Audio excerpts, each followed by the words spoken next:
welcome to another special assignment. Thank you for joining us. This week, we follow the trail of East London's so-called penguin killers. In May this year, several people broke into the East London Aquarium and killed a number of penguins, pelicans, and gannets. The shocked community was left wondering who had committed this terrible act and why. There were many theories, no easy answers. Months later, there seemed to be little progress in the case, until Sarah Blecher and cameraman Dennis Goddard started digging.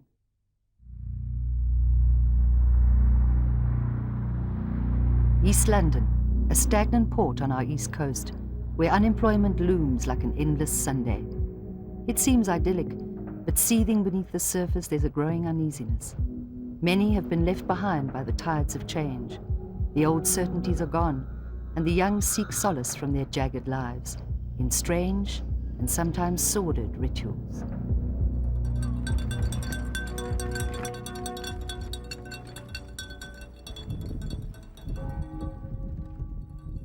If there is a kingdom of his dear Son, the Son of God, there must be a kingdom of darkness, which is the kingdom of the authority of Satan.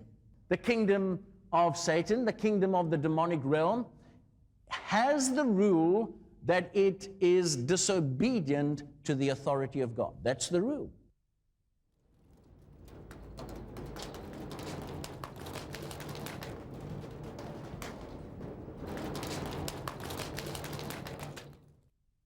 It's a very good question. What do they look like? They look like ordinary people. And yes, they are real, and they're ordinary people, ordinary housewives, ordinary attorneys, doctors, mechanics, whatever profession.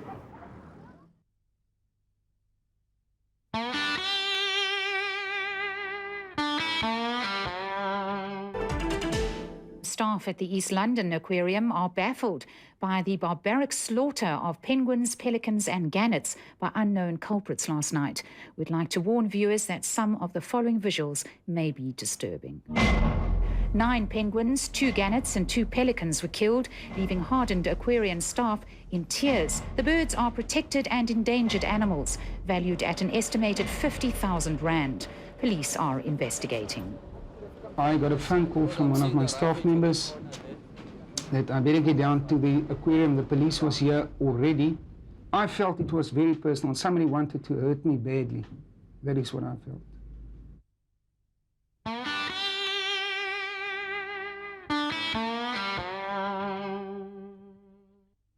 Yeah, this is the male Bobo.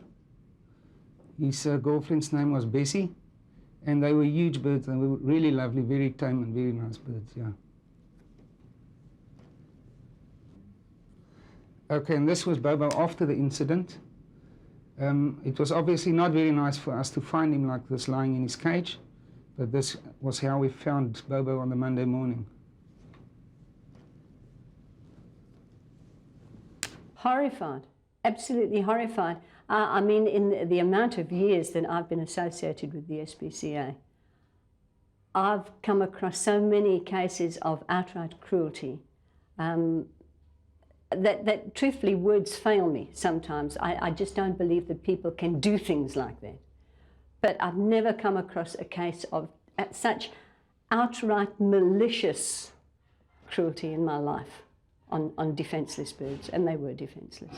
Bobo had a very sharp object, which could also have been a heavy metal rod, pushed through the sac at the bottom of his mouth a couple of times, puncturing the sac. The damage, as I say, was horrific. The 2 pelicans in particular, that was really terrible, because as the fur was taken off the neck, you could see that the finger marks were very distinct. You could see the individual finger marks where the neck had obviously been held very tight in one hand and a crushing blow had been delivered probably with the other. Several months after the penguin killing, there still seemed to be no progress in the police's case, so Special Assignment decided to visit East London. We'd heard all sorts of rumours of Satanists and pearl smugglers and wanted to see what we could find. Our first stop was City Hall. I mean, that there wasn't a need to attack such creatures. That's why we were saying it is a bad thing, and we condemn it. Because if it was taken away, then we would say that people were hungry. But the birds were left there.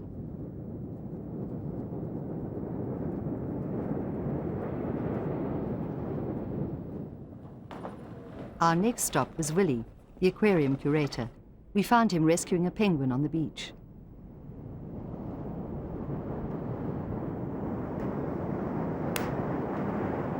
My first thought was it could potentially be my involvement with Parliament court cases or rock lobster court cases where I have to be a witness for the state. The other thought was that it could just simply be vandalism. Really naughty kids that didn't know what to do with themselves. We had a couple of suggestions from members of the public that it could potentially be Satanism. You know, we put out the word that there's a 12,000 Rand reward. We got a number of phone calls. Some of them were obvious fortune hunters that thought that they were going to just tell us a little story and get some reward out of it. But then all of a sudden things started pointing in a different direction. We got a number of phone calls, I would say in the region of 4 or 5, relating to an incident at a local hotel, and I believe that is the place to start looking, and I believe that if we dig deep enough, we're going to find truth in it. We followed Willie's hunch. It led us to the West Bank, a seedy part of town, and a pool club called the Galley Ocean. Here, with the help of a local private investigator, Christian Botha, we managed to track down the bartender. She described how some local kids, Mariah and Stanley, were at the bar on the night of the killing. She said they'd been drinking and playing pool. They hadn't even finished the game of pool when the Nell brothers pulled up there to come and fetch them. This is where I hung the jacket, over here. Jacket hung here. That's where I put the helmets, over there. When they left, they didn't take it. The jackets hung there and the helmets stayed here. And they all left in the escort that pulled up outside there. Okay. They came back there just before I was about to close. It could have been about 12 round there. I was by myself in the bar when they arrived. And when they came in, they had blood on them, all over. Mariah's jacket over here had blood on and down the side of it. And Stanley had a Powerhouse t-shirt on that was covered in blood. It was drenched in blood.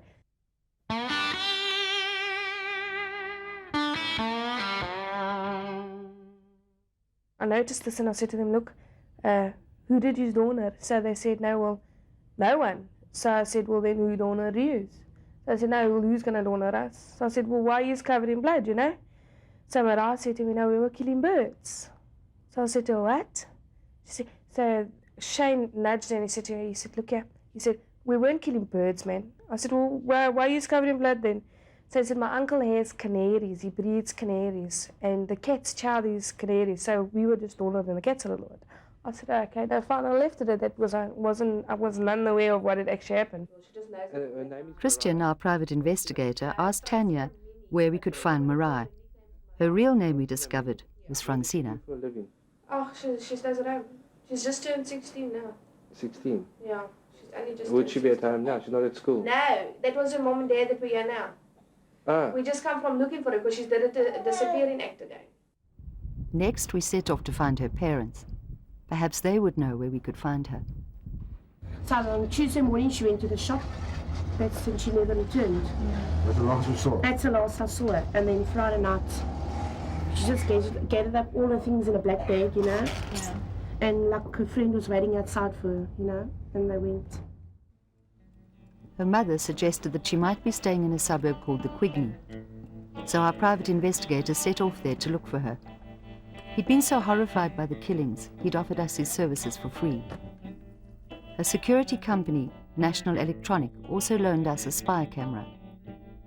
With all this help and Christian's extensive contacts, one thing led to another.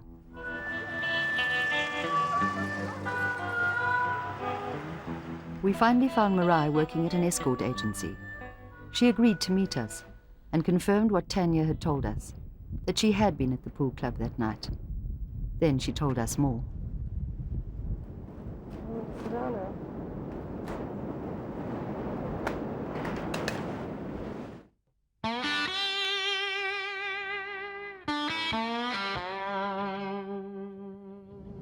We left, we rode down past the Orient Beach, and they stopped outside the Kenner Hotel in front of the shop. Then Stanley said to me, yeah, I must just wait here, they're just going somewhere. So they left, and about 10 minutes later, I was actually wondering, like, where are these guys? And I took a slow walk down. And as I got to the aquarium, I saw them down there at the bottom where the penguins were. And I was standing at the top, and I asked Stanley, what are you guys doing? So he said to me, I mustn't stress about it, it's none of my problem. So then the two Nell brothers moved up the way, and I saw what they were doing. Two Nell brothers were holding the penguins, and Sean was beating them. That I know for sure. They had them by their wings. Their wings were open. They had them down like that.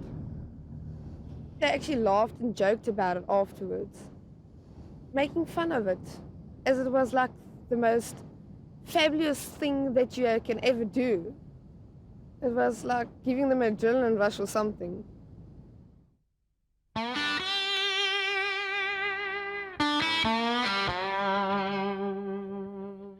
I've never seen him do it, but I used to get told about their meetings, what they do, the way they offer up their offerings. It might be satanistic, or they might have just done it for fun. Now that we'd met Mariah, we decided to go back to her mother to find out more about her. She told us to wait. There was something she wanted to show us. She likes all like her favorite poems and her favorite pictures, you know. But like I said, it's Other book I can't find. mostly it's all Just her, can't find the pictures of the dolphins that she draws all her herself. dolphins pictures, yeah, you know. I like to eat a lot. My favorite food is chips, pizza, hard ox, hamburgers, macaroni and cheese, pork, chicken, okay, and a whole lot more. My favorite animals are cats, snakes, dolphins, monkeys, dogs, sharks, lion, leopards, cheetahs, and more. My favorite colors is black and red, purple and white. I like to go to the movies and go to nightclubs.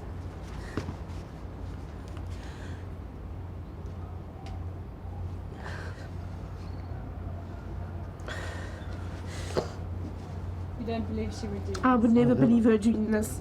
It's not that I protect her, but I can't believe her doing this. This is really sick, you know? Like I've just showed you, read this in the book. I mean, she won't write this in the book, you know, if she loves animals, you understand my point? And mostly her pictures in her room is also dolphins, you know, so... Then she invited us inside. Mariah's family live with her uncle and his family in a small house.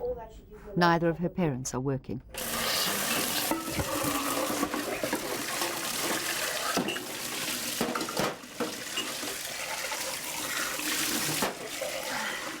While her mother made tea, she let us take a look at Mariah's bedroom.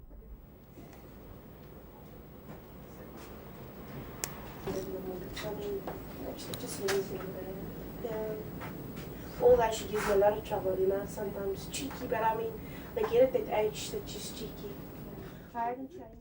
She's unpredictable. I know Mariah, I mean, she lived with me. I know all her tricks and trades.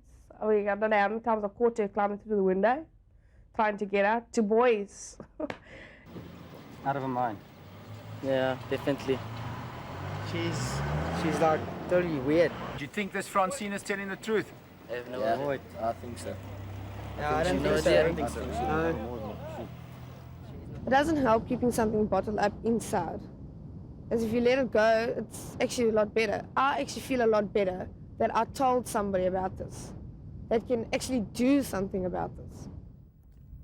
After giving us the interview, Mariah asked us to take her to the police. Stanley, I'm actually very frightened of. The other three, I don't have a problem with.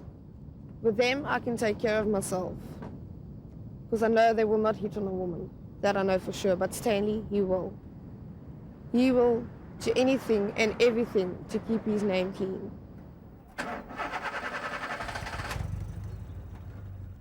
And they actually thought that I was going to cover up for them. But I did not do that. I actually broke my promise to them that I made, that I'll never get them into trouble. I actually broke my promise. The public might think that this is a cut and dry case, which it is not. I believe that some people are not honest with us, and I believe that we're dealing with young people. Some of them have been involved with activities that are illegal. Some of them has, I think, had a raw deal in life. The issue of Satanism did come up. One witness did mention that one or two of the suspects could be involved in that. But up to now, we have found no proof of that. Marai had named 4 boys. The next day, 2 of them, Sean Nass and Stanley, were brought in for questioning. The police couldn't find the other 2, the Nell brothers. We found Stanley's lawyer at the police station. Yeah, he's in custody at the moment. Okay. Apparently the police are arranging a search of his premises as we speak, and they want to send certain clothing for forensic testing. I've spoken to my client. He hasn't got a problem in principle with that. He says they're going to find nothing, and he welcomes that, in fact. Okay. Later we went back to Stanley's house. He agreed to talk to us on condition that we only use the interview once he'd been charged. Since he still hasn't been charged, we can't play it to you. His lawyer did, however, give us a statement. It says that Stanley denies any involvement in the attacks and believes that the accusations against him could only be as a result of mistaken identity.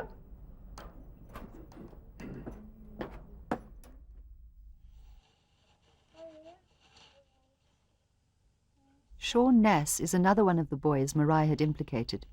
He agreed to speak to us. I don't care what the people think, really, because I know I never did it. It's up to the people what they want to think, but I know I never did it. And I know the Lord knows who did it, and they will come out, so it will get found out who did do it. That I know. The truth will come out. That's for sure. Yeah, so why do you think she would say that? No, I really don't know. Okay. It's because if you're in the cuck alone, you're looking for friends to be in the cuck with you, because you don't want to be alone in the shit. We've questioned some people, but they've now come up with alibis.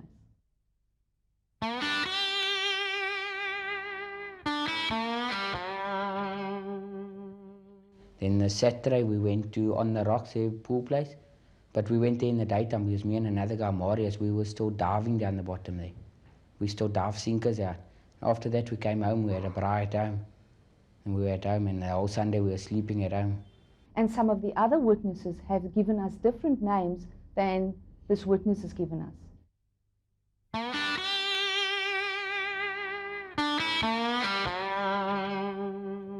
One of my friends, Priscilla, went out with one of them. She went out with Ran. And there were a few times that we went to their house and went and sat by them in Southernwood. And the room just said it all. And they made their fire in the bucket and they sat and they were staring into this fire. And Ran said to Sean Nass and them were all with him. Ran said to Sean, you know, do you see that? So Sean said, what do you see? He said, don't you see it? So now me and Priscilla are honest, so we were like, you know, we want to see what are they actually seeing those things. So we staring at this fire. He says, no, don't you see the devil talking to me? Tanya and Marai had both referred to the Nell brothers. It turned out that they weren't talking about the same brothers. They were all Nells, but their first names were different. There was a lot of confusion, and we never managed to track them down. Finally, Marai offered to take us to the house where she claimed they'd been staying, but they weren't there either. The new tenants had moved in the month before, and they didn't know who the previous tenants were. At this point, the police didn't have enough evidence to charge the boys. But because she'd confessed, Marai was arrested and charged. She pleaded guilty to malicious damage to property and was found to be so by the court.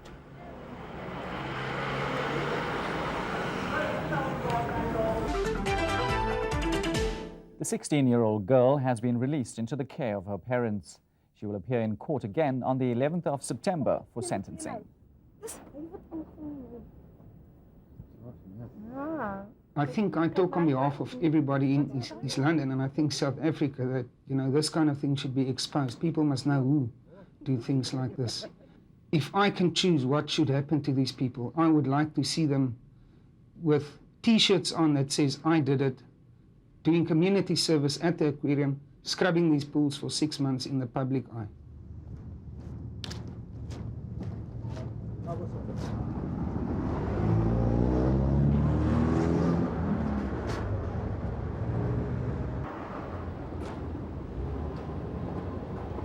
Francine. Julle wou seker almal net daar en dan plek te loer. Kan jy dink hoe het ons gevoel? Disappointed. Baie meer as disappointed. Nee. Sal jy weer so iets doen? Nee. Dis bietjie te veel.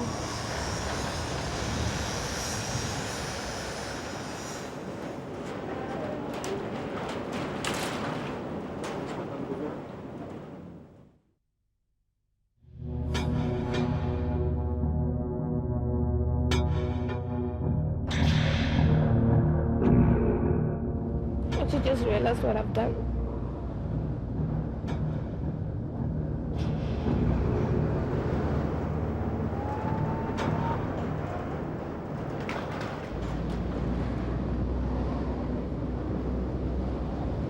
They look so homeless and look what we did.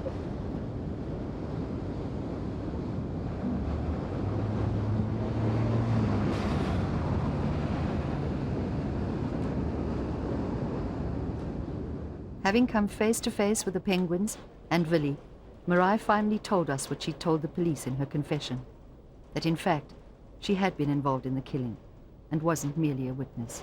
Well, I didn't tell you guys what I was involved in. I told you guys that saw them doing it. But to the police, I couldn't lie. So I told them that I had some involvement with it.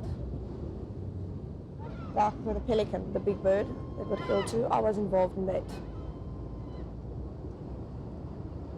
And how are you involved in that? Well, I was the one that killed the pelican. So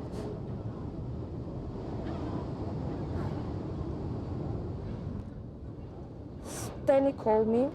He was holding the bird, and he said to me, I must ring the thing. So I told him I don't want to.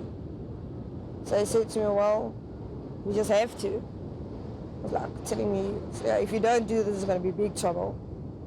So just did it. I actually felt like I was wringing my own neck, by the way. It actually felt like that. Felt like I was tearing my heart out of my own chest.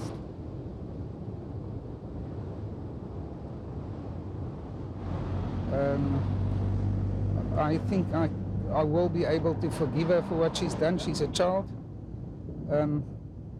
But I really think that she's got an opportunity to show that she has good in her and helping the police by apprehending the other culprits, who I believe were the instigators. After meeting Willie, Marai asked to come with us to see Sean Nass. She'd named him as one of the perpetrators. He had denied being involved. Both were nervous about the meeting.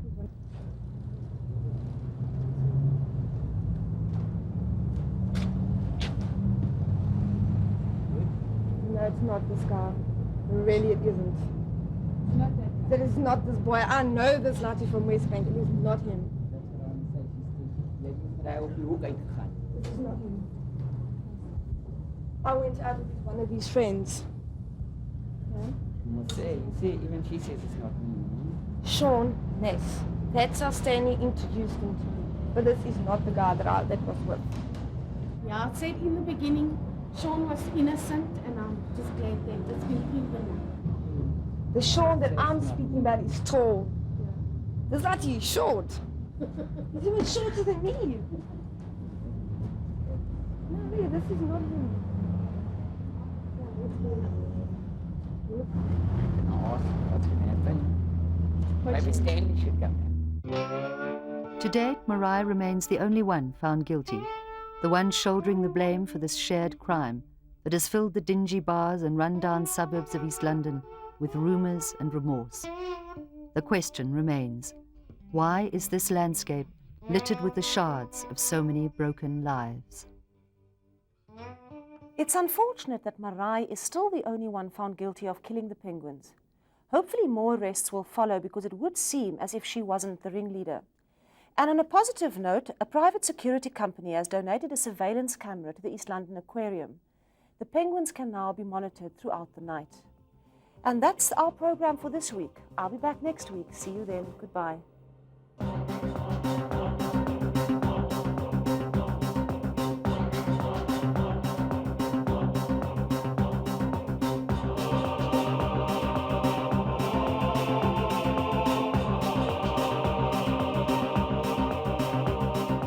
If you have any comments or suggestions, phone, fax, or email us at truth@sabc.co.za.